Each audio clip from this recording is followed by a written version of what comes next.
Alrighty, I'm back again. It's me, Waifu Belector, and I'll be honest, there's not a lot to talk about right now, you know? We're kinda in a dry spell in terms of gaming news. After the Game Awards and all those announcements, we've now entered a barren period. You know, we all know all the games are coming in 2023, all of them, every single one that you could think of. You know, they're headed our way, but they're not quite here yet, and so we've just gotta bide our time, waiting for the flow of gaming news to pick back up. But in these quiet times, I did see something that kind of got me thinking about the state of the gaming industry in general, I guess. You see, only about 3 months ago, a game called Deathverse: Let It Die was fully launched for PlayStation 4 and 5 and PC. This is a sequel to 2016's Let It Die and some kind of arena-based online multiplayer game that aimed to do what all online multiplayer games aim to do: jump in and be the new hot thing, of course. And there's nothing wrong with that. That's the goal at the end of the day. But Deathverse was met with a far more common fate, one of unfortunate failure. Just a few days ago, the Deathverse Twitter account announced that they will be shutting the game down on July 18th of 2023. They did also say that they plan on reworking and eventually re-releasing the game with significant improvements that will, quote, allow it to be enjoyed by a wider audience. And as players, fans, and observers, we hope that does in fact eventually happen, but this situation just got me thinking once again about the tough reality of breaking into multiplayer games in the live service era. Because you gotta think, sure, there have always been titans to compete with. At some point, some no-name multiplayer game had to try to compete with, I don't know, Mario Party 2 releasing the same week on the N64 or something like that.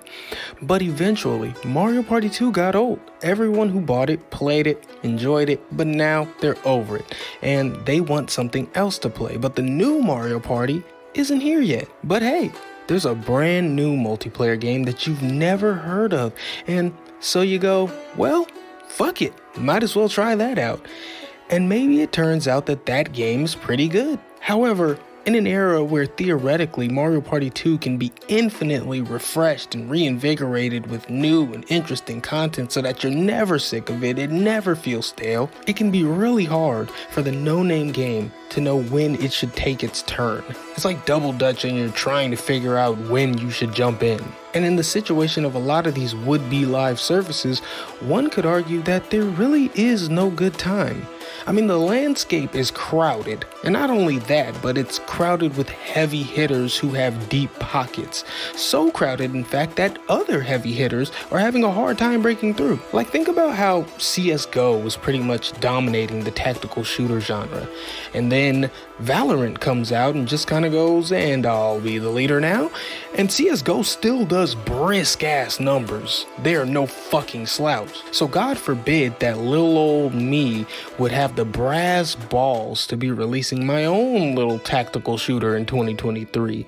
Even if it were sufficiently different in identity, I would not only have to pull off the small miracle of pulling people away from their beloved CSGO, but I also have to try to compete with the budget and production value of Riot and Valorant. And it's not impossible.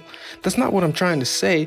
We've seen games come out and just pop, but it doesn't happen often, and now probably even less so, since the live service market is actually a packed one now, as opposed to if you go back just 5 years ago. I mean, 5 years ago, there is no Valorant, there's no Apex, there's no Warzone, no Fall Guys, Among Us hasn't hit yet. Hell, even Fortnite wasn't quite Fortniting yet, you know? My point is, live service was in its infancy at that point and hadn't been filled up. Now that it has been, things are tough, and not just because live service got filled up, but more so because of the reason it got filled up. It's because it makes far less sense for online multiplayer games to not be live service.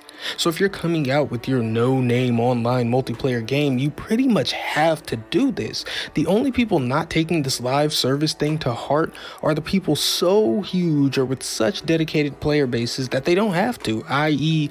all the sports games and Call of Duty. But Call of Duty does usually tack on a new original story onto their game, even if nobody plays it. But the point is, if you release a fundamentally multiplayer game, it's pretty much expected of you to be an ongoing, constantly changing thing.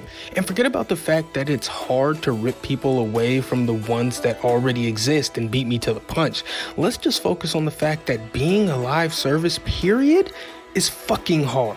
If there were no one else, no competition, this would still be fucking hard to continuously churn out content in a timely manner, seemingly without end. It's a hell of a task. One made a hell of a lot harder to do successfully when Fortnite exists, when League of Legends exists, when Overwatch exists. You bet your ass that now in today's climate, it's gonna be hard for Deathverse Let It Die to get us to fucking play. But here's the thing, I don't think this is a bad thing. Yes, live service is crowded, but that's because it was a baby around 5 years ago and now it isn't. Everything we want is settling right in, and there's no more room for people who want to do the same thing. Not unless one of the currently standing games falls out of place. So if you want to get in this live service thing, this online multiplayer thing, you have to get in where nobody is. This happens with everything. A boom and then a settling. When Gears of War happened, everything was a third-person cover shooter. When God of War happened, everything was an edgy hack and slash with a high-up camera.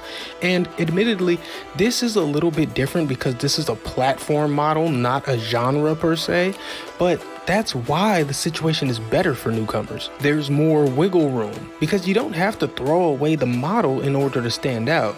You don't have to throw away live service. The problem is a lot of people are sticking too close to the genres that already made it work, you know? You can keep the platform model, but you have to put something different on top of it. And I think with live service settling in as the concrete thing it's proven itself to be, more newcomers are going to realize what they need to do because it's going to feel like they've never developed anything in an era where live service wasn't already packed. And just as we see a decrease in the success stories around right now, in the not too distant future, I think it'll flip and we'll start to see an increase in new and interesting things as more devs realize what they need to do. That being something less saturated and with a thought out plan of development. That is to say, not underestimating the work that goes into sustaining a live service, as we've seen some developers do. So yeah, anyway, there's my little rant, my little think piece about live service and the gaming industry and all that jazz. I'm not really trying to lead you to any conclusions or anything with this. I'm kind of just thinking out loud with this video, honestly. So feel free to give me your thoughts on anything I might have said. You know, like and subscribe or don't. I trust you to make a sound decision about that.